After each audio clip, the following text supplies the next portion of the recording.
राधे राधे, जय श्री कृष्णा। आज हम आपको मंगलवार की कथा सुनाएंगे। आप अवश्य ही इस कथा को ध्यानपूर्वक सुनिएगा। मंगलवार का दिन हनुमान जी को और मंगलदेव को समर्पित है।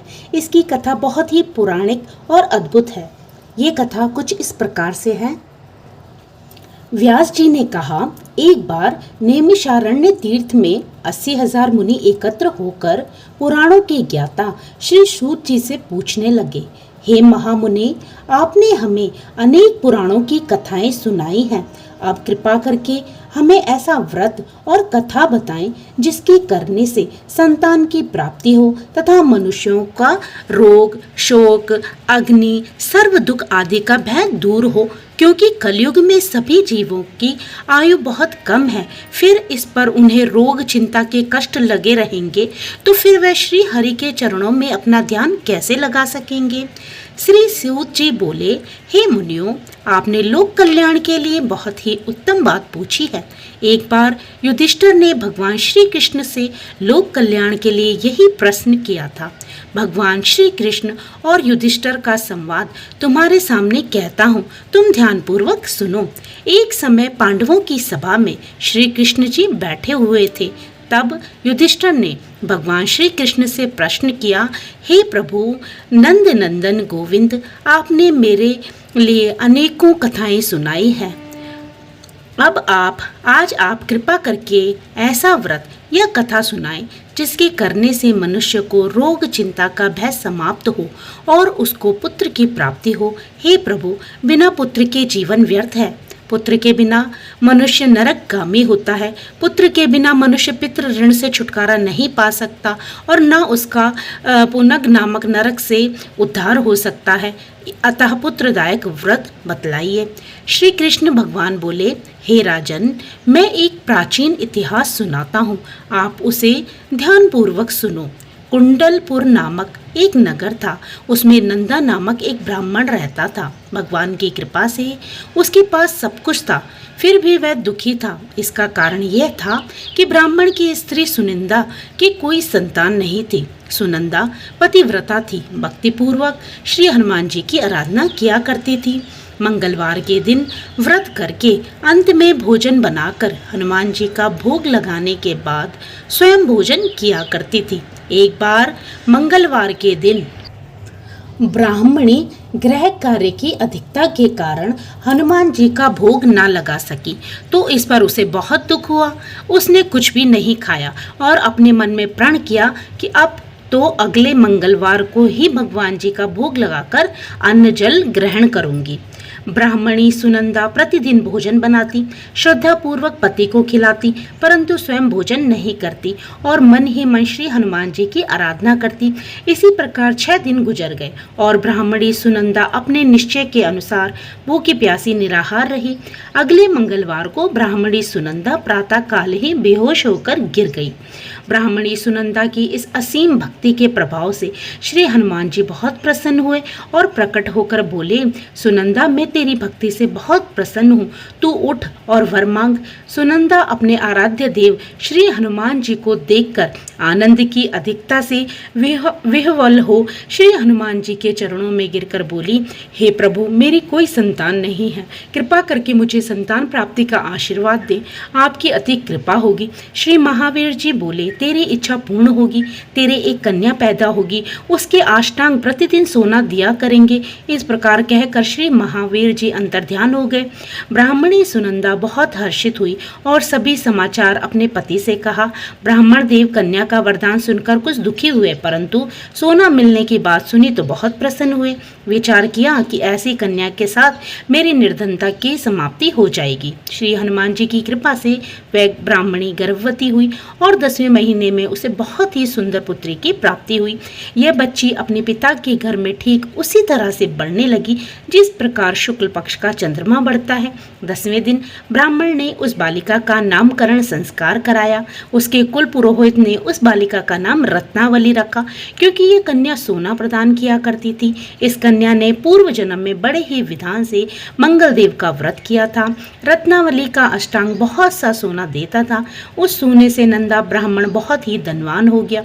अब ब्राह्मणी भी बहुत अभिमान करने लगी थी। समय बीतता रहा। अब रत्नावली 10 वर्ष की हो चुकी थी। एक दिन जब नंदा ब्राह्मण प्रसन्न चित्त था, तब सुनंदा ने अपने पति से कहा, मेरी पुत्री रत्नावली विवाह के योग्य हो गई है, अतः आप कोई सुंदर तथा योग्य वर देखकर उसका विवाह कर दें। ये सुन ब्राह्मण बोला, अभी तो रत्नावली बहुत छोटी है। तब ब्राह्मणी बोली, शास्त्रों की आज्ञा है कि कन्या 8वें वर्ष में गौरी, 9 वर्ष में राहिणी, 10वें वर्ष में कन्या, इसके बाद रजस्वला हो जाती है। गौरी के दान से पाताल लोक की प्राप्ति होती है, राहिणी के दान से बैकुंठ लोक की प्राप्ति होती है, कन्या के दान से इंद्रलोक के सुखों की प्राप्ति होती है। अगर हे पतिदेव रजस्वला का दान किया जाता है तो घोर नरक की प्राप्ति होती है। इस पर ब्राह्मण बोला, अभी तो रत्नावली मात्र 10 वर्ष की है और मैंने तो 16-16 साल की कन्याओं के विवाह कराए हैं, अभी जल्दी क्या है। तब ब्राह्मणी सुनंदा बोली, आपको तो लोभ अधिक हो गया है। शास्त्रों में कहा गया है कि माता पिता और बड़ा भाई रजस्वला कन्या को देखते हैं तो वे अवश्य ही नरकगामी होते हैं। तब ब्राह्मण बोला, अच्छी बात है, कल मैं अवश्य ही योग्य वर की तलाश में अपना दूध भेजूंगा। दूसरे दिन ब्राह्मण ने अपने दूध को बुलाया और आज्ञा दी कि जैसी सुंदर मेरी कन्या है वैसा ही सुंदर वर उसके लिए तलाश करो। दूत अपने स्वामी की आज्ञा पाकर निकल पड़ा। पंपई नगर में उसने एक सुंदर लड़के को देखा। ये बालक एक ब्राह्मण परिवार का बहुत ही गुणवान पुत्र था। इसका नाम सोमेश्वर था। दूत ने इस सुंदर व गुणवान ब्राह्मण पुत्र के बारे में अपने स्वामी को पूर्ण विवरण दिया। ब्राह्मण नंदा को भी सोमेश्वर अच्छा लगा और फिर शुभ मुहूर्त में विधि पूर्वक कन्यादान करके ब्राह्मण ब्राह्मणी संतुष्ट हुए। परंतु ब्राह्मण के मन में तो लोभ समाया हुआ था। उसने कन्यादान तो कर दिया था पर वह बहुत खिन्न भी था। उसने विचार किया कि रत्नावली तो अब चली जाएगी और मुझे इससे जो सोना मिलता था वह अब मिलेगा नहीं। मेरे पास जो धन था कुछ तो इसके विवाह में खर्च हो गया और जो शेष बचा है वह भी कुछ ही दिनों में समाप्त हो जाएगा। मैंने तो इसका विवाह करके बहुत बड़ी भूल कर दी। अब कोई ऐसा उपाय हो कि रत्नावली मेरे घर में ही बनी रहे, अपने ससुराल न जाए। लोभ रूपी राक्षस ब्राह्मण के मस्तिष्क पर छाता रहा। रात भर अपनी शैया पर बेचैनी से करवट बदलते बदलते उसने एक बहुत ही क्रूर निर्णय लिया। उसने विचार किया कि जब रत्नावली को लेकर उसका पति सोमेश्वर अपने घर के लिए जाएगा तो वह मार्ग में छिपकर सोमेश्वर का वध कर देगा और अपनी लड़की को अपने घर ले आएगा, जिससे नियमित रूप से उसे सोना मिलता रहेगा और समाज का कोई मनुष्य भी उसे दोष नहीं दे सकेगा। प्रातः काल हुई तो नंदा और सुनंदा ने अपने जमाई तथा लड़की को बहुत सा धन देकर विदा किया। सोमेश्वर अपनी पत्नी रत्नावली को लेकर ससुराल से अपने घर की तरफ चल दिया। ब्राह्मण नंदा महालोभ के वशीभूत हो अपनी मति खो चुका था। पाप पुण्य का उसे कोई विचार नहीं रहा। अपने भयानक व क्रूर निर्णय को कार्य रूप देने के लिए उसने अपने दूत को मार्ग में अपने जमाई का वध करने के लिए भेज दिया, ताकि रत्नावली से प्राप्त होने वाला सोना उसे हमेशा ही मिलता रहे और वह कभी निर्धन न हो। ब्राह्मण के दूत ने अपने स्वामी की आज्ञा का पालन करते हुए उसके जमाई सोमेश्वर का मार्ग में ही वध कर दिया। समाचार प्राप्त कर ब्राह्मण नंदा मार्ग में पहुंचा और रुदन करती अपनी पुत्री रत्नावली से बोला, हे पुत्री, मार्ग में लुटेरों ने तेरे पति का वध कर दिया है। भगवान की इच्छा के आगे किसी का कोई वश नहीं चलता। अब तू घर चल, वहां पर ही रहकर शेष जीवन व्यतीत करना। जो भाग्य में लिखा है वही होगा। अपने पति की अकाल मृत्यु से रत्नावली बहुत दुखी हुई। करुण क्रंदन व रुदन करते हुए अपने पिता से बोली, हे पिताजी, इस संसार में जिस स्त्री का पति नहीं है उसका जीवन व्यर्थ है।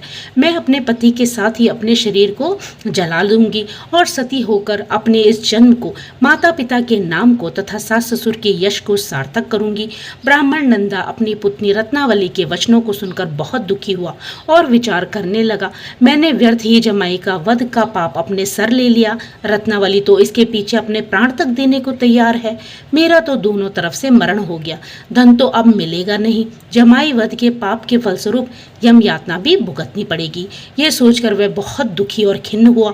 सोमेश्वर की चिता बनाई गई। रत्नावली सती होने की इच्छा से अपने पति का सर अपनी गोद में रखकर चिता में बैठ गई। जैसे ही सोमेश्वर की चिता को अग्नि लगाई गई वैसे ही प्रसन्न हो मंगलदेव वहां प्रकट हुए और बोले, हे रत्नावली, मैं तेरी पति भक्ति देख बहुत ही ज्यादा प्रसन्न हूँ, तू वर मांग। रत्नावली ने अपने पति का जीवन दान मांगा। तब मंगलदेव बोले, रत्नावली, तेरा पति अजर अमर है, है वह महाविद्वान भी होगा और इसके अतिरिक्त तेरी जो कोई इच्छा हो तो वो वर तू मुझसे मांग ले।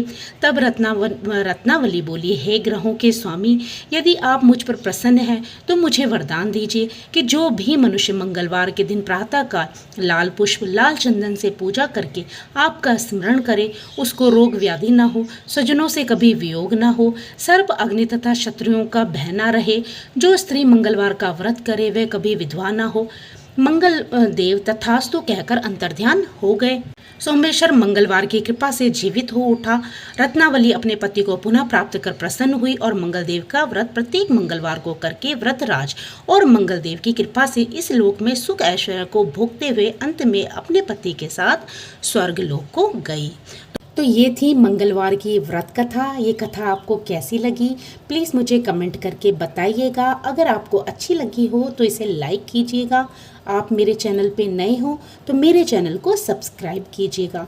तो फिर प्रभु का नाम लेते रहिए, पुण्य के भागी बनते रहिए।